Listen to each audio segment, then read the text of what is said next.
Om Sri Lakshmi Narsimhaya Namaha. Valmiki Ramayana, Kishkinda Kanda, Chapter 40. Sugriva sends Vinata to the east. Summary. Sugriva orders Vanara-s to search east under the leadership of Vinata, a mighty Vanara. Firstly, he dedicates all the Vanara forces to Rama, but Rama desired to know whether Seetha is alive or not, and if so, at what place. Then Sugriva, commissioning Vinata, explains the topography and geography of eastern side of the Jambu Dwiipa, the Indian subcontinent, and its eastward, comprising whole of Southeast Asia. This is the first chronicle ever recorded about the lands and oceans, islands and dwellers in there, as far as ancient Indian geography is concerned. Chapter 40 in detail. The Lord of Fly Jumpers, King Sugriva, who by now is replete with every means, then spoke to the tigerly man and the vanquisher of enemies might Rama. The mighty Vanara chiefs, who are guise changers by their wish and who in sheen are like Mahendra, and who dwell in my province have arrived, and they are properly encamped too. Those ghastly Vanara chiefs, who are a match to the monsters and ogres, have arrived with their diversely triumphant, terrible, victorious, and mighty Vanara soldiers. O Rama, these Vanaras are acclaimed for undertaking impossible deeds, and they will accomplish whatever tasks they have undertaken. They are powerful ones who have overcome weariness. They are renowned for their confrontation and noteworthy in their maneuvers. These, who are the dwellers on diverse mountains, can travel either on earth or on water. Such as they are, these Vanaras have come in millionfold as your servants. All of them will conduct themselves in orderliness, and all abide by the welfare of their king. And O Rama, the enemy repressor, they will be able to discharge whatever task entrusted to them at your discretion. Such of those ghastly Vanara chiefs, who are a match to the monsters and ogres, have arrived with their diversely triumphant, terribly victorious, and mighty Vanara soldiers. O the manly tiger Rama, whichever you think fit and seasonable that may be said, it will be apt of you to give orders to these Vanara forces, since this has joined up under your command.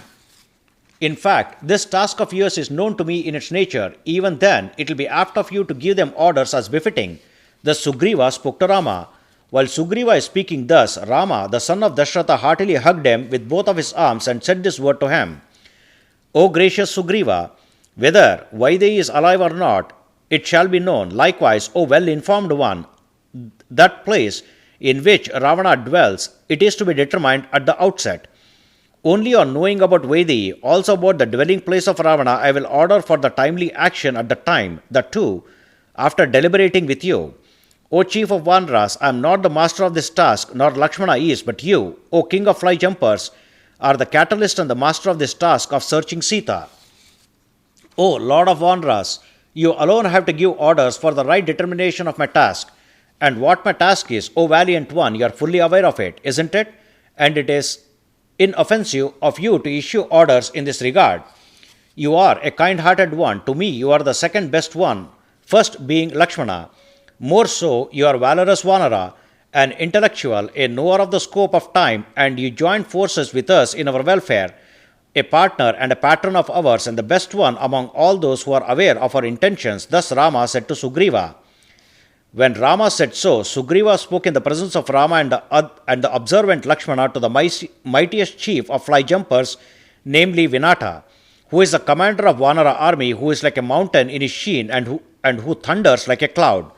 O Vinata, the best Vanara, you are an expert in determining the task in consonance with time, place, and probity. Hence you alone with Vanaras, whose glow shall be like the moon and sun, for they shall be from the progeny of sun and moon, and even accompanied with 100,000, say 1,00,000 other powerful Vanaras, shall go eastern direction of the earth, inclusive of its mountains, woodlands, and forests. There in the east, the forests, mountains, and impassable places shall be searched for the princess from Videha kingdom, namely Seetha, and even for the residency of Ravana. Search shall be conducted at the river sides of heartening rivers like river Bhagirathi, another name for river Ganga, and river Sarayu, like that at river Kaushiki, and at the pleasing surrounds of river Yamuna, and on Mount Kalinda, as well as river Saraswati, river Sindhu, and at the rivers whose waters are lustrous like gems, namely river Sona, and further at river Mahi and river Kalamahi, which rivers are brightened by mountains and forests surrounding them, and the kingdom like Brahmamala, Videha, Malwa, Kashi, and Kosala, and in Magadha, which kingdom has grand villages, and in that way also in the kingdoms of Pundra and Anga, and in countries of the kings called Koshakara, and in provinces of silver mines, search is to be conducted. While you explore these places in their entirety, thereabout you have to search for Rama's dear wife and King Dasharatha's daughter-in-law Seetha. O forest dwellers, dwelling Vanara-s, you shall search on the mountains and in the township that are steeped in the ocean, and you have to search on the peak of Mount Mandara, where some extensive and unsightly beings are harbored, and at places where some other beings live with odd physical features. Some of them have no ears, while some have their lips as their ears. Some are with grisly faces like iron-faced beings, while some beings, although they are single-footed, yet they are very rapid, while some tribals are unkillable and mighty man-eaters. Some others have golden complexion, and they will be pleasant in their appearance with towering wisps. Some other tribals who live on island budging underwater, as they are raw fish eaters, and they are observant upon as horrific man-tigers, that is, half man and half tiger, like mermaids. All of their dwellings are to be searched in Jambu Dwiipa, the tableland that contain Bharatavarsha, namely India, and you have to go beyond this to other easterly places that are reachable either by mountaineering or by hopping or even by boating. You strive hard in the island of Java, which will be splendorous with 7 kingdoms. Like that, even in golden and silver islands that are enwreathed with golden mines in and around Java Island. On crossing over Java Island, there is a mountain called Shishira, which touches heaven with its peaks, which gods and demons adore. You shall collectively rake through all the impassable mountains, waterfalls, and forests in these islands for the glorious wife of Rama. Then, having gone to the other coast of the ocean, you reach river Sona, waters of which will be reddish with deep and speedy drift, and which is adored by Siddhas and Karanas, and you have to scout thereabout for Vedayi, as well as for Ravana. At those beautiful ghats, say, littorals of that Sona rivers, and in the amazing forest along shore, then proceed to an island called Plaksha Island. On that Plaksha Island, very vast rivers emerge from mountains, but along shore they have many pleasure gardens. You have to search in those gardens and at rivers together with cavernous mountains and forests of that island. Then proceed to Ikshu Island. It will be apt of you to proceed from there and see the terrible, furious, tempestuous, blaring, and tide-ripped ocean called Ikshu Samudra, salt ocean, and that ocean's island which will be extremely ghastly, that ocean which mirrors a dark cloud and hollowed by great serpents, and which blades bluntly is to be traversed only by its shores or tactfully to avoid shadow capturing of its inhabitants. There you will see colossal bodied demons with everlasting hunger inhabited that ocean, which demons always capture prey by the shadow of prey as endured by Brahma. From there on, going to the disastrous ocean named Lohita, Red Ocean, for its waters are red, you shall see the colossal tree Kuta Shalmali. This island is called Shalmali Dwiipa, Shalmali Island, because of this tree. On that Shalmali Island in Wine Ocean, you will be seeing the mansion of Vinata's son, namely Garuda, the eagle vehicle of Vishnu, which is decorated with numerous jewels, and which in sheen will be like Mount Kailasa, the abode of Shiva. This mansion is a construction of Vishwakarma, the heavenly architect. Thereabout, horrifying and merciless demons of various shapes and similar to mountains in sizes called Mandehas will be dangling upside down from mountain peaks. Day after day, those demons will be falling in water when sun always burns them at sunrise, and when the impetus of Gayatri hymn fells them down, yet they will be resurfacing and dangling on the mountain tops day after day. O unassailable Vanara-s, on your going there, from you shall see the milk ocean, which will be like whitish cloud in its shine, and even like a pearly necklace with her ripples will be swaying. In the center of that milky ocean, there is a white mountain of colossal size named Rishabha, surrounded with closely growing trees, ever flowered with flowers of heavenly fragrance, and a lake renowned as Lake Sudarshana is also there, which is replete with silvery lotuses whose fibrils are golden in sparkle, and in which kingly swans will be scampering about. To enjoy the frolicking in that Sudarshana lake, the gods, Karanas, Yakshas, Kinnaras, and a host of Apsara females will be arriving at that lotus lake gladsomely. And on crossing over the milky ocean, O Vanara-s, then you will be immediately seeing the soft water ocean, which will be frightening to all beings. There exists a fantastically refulgent fire in the form of horse face that originate from the anger of sage Orasa. The victuals to that fire is said to be that highly speedy waves of the ocean, together with all of the mobile and sessile beings of the world at the close of each era. There, the highly squealing sounds of ocean being dwelling undersea are audible, and although they are capable ones, they are incapacitated on feeling fire from the horse mouth. As such, they yell.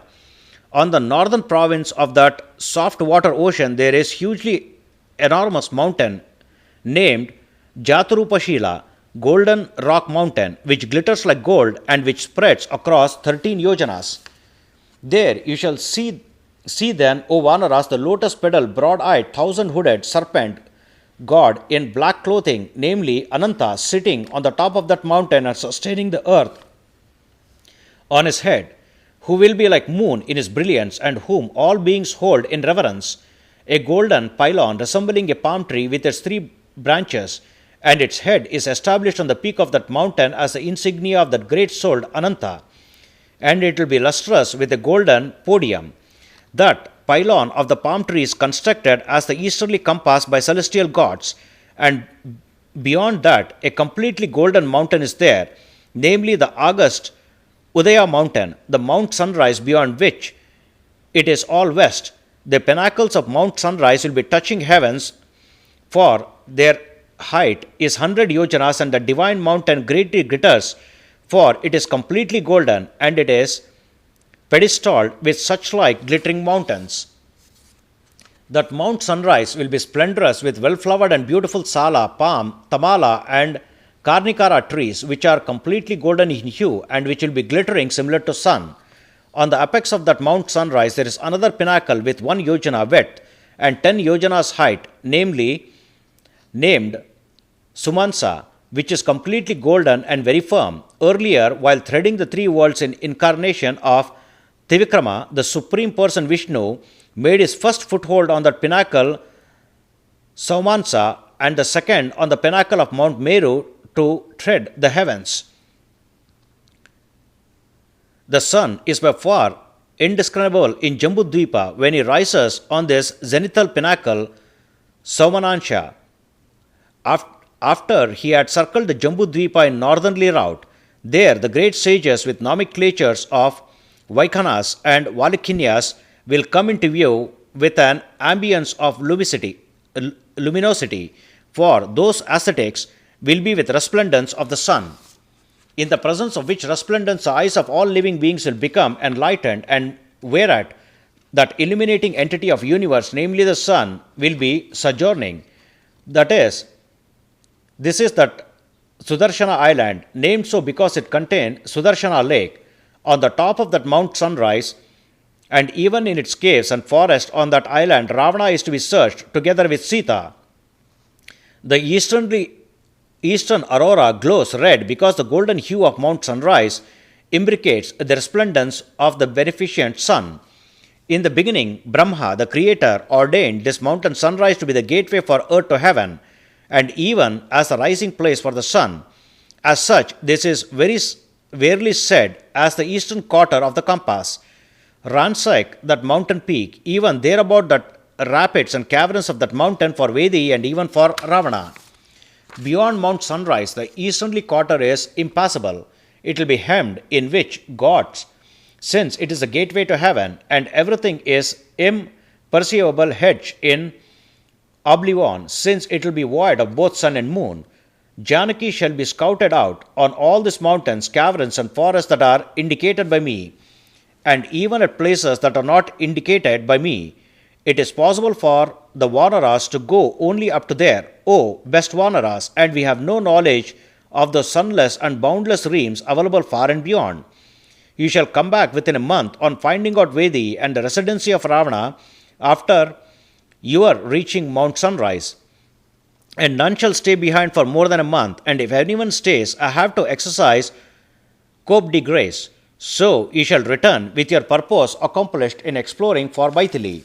On searching the easternly quarter expertly, which quarter is cherished by no less than Mahendra and which is circuited by the groves of forest, and on attaining Seetha, the dear wife of the one born in Raghu's dynasty, namely Rama, and on returning from the far east, you all may live long happily. The Sugriva address the Vanara-s that are being sent to east under the leadership of Vinata.